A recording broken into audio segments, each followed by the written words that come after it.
మీ మైండ్కి ఒక చిన్న క్వశ్చన్. మనకు అప్పుడప్పుడు పెద్దలు అడుగుతూ ఉంటారు. పూర్వకాలంలో రాజ్యసభల్లో విదూషకులు కూడా కొన్ని క్వశ్చన్స్ వేసేవారు. అలాంటి క్వశ్చన్ ఒకటి మనం ఇప్పుడు చర్చించుకుందాం. 100లో నుంచి 10ని ఎన్నిసార్లు తీసేయగలం? ఒకసారి ఆలోచించండి. 90% మంది పప్పులో కాలేసే చిక్కు ప్రశ్న ఇది. ఎందుకంటే అందరూ కూడా చెప్పేది మొదటి చూపులో ఈ ప్రశ్న చాలా సులభంగా కనిపిస్తోంది.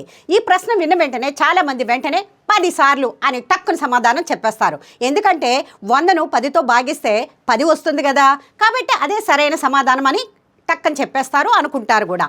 గణిత పరంగా చూసినా ఇది సరైన సమాధానంలా అనిపిస్తుంది. కానీ ఇది సాధారణంగా గణిత ప్రశ్న కాదన్న విషయం మీరు గుర్తించాలి. ఇదొక చిక్కు ప్రశ్న. మరి ఇలాంటి చిక్కు ప్రశ్నల్లో కనిపించే సమాధానం ఎప్పుడూ నిజమైన సమాధానం కాకపోవచ్చు, రాకపోనవచ్చు.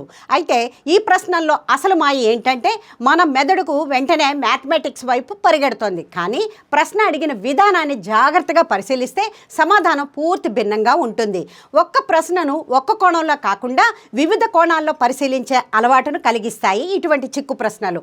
ఈ ప్రశ్నలో ప్రధానంగా గమనించాల్సిన విషయం 100లో నుంచి అనే పదం.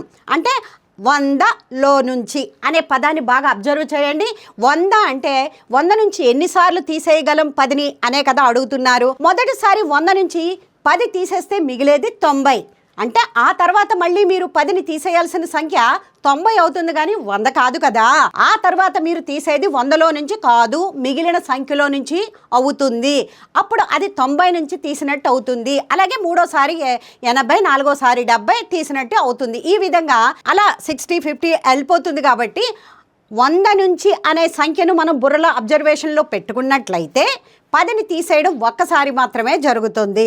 సో ఇలాంటి చిక్కు ప్రశ్నలు అప్పుడప్పుడు మన కుటుంబంలో కానీ, మనం చదువుకున్న పాఠశాలలో కానీ, మన ఫ్రెండ్స్ బృందంలో కానీ మీకు వినిపిస్తూ ఉంటాయి.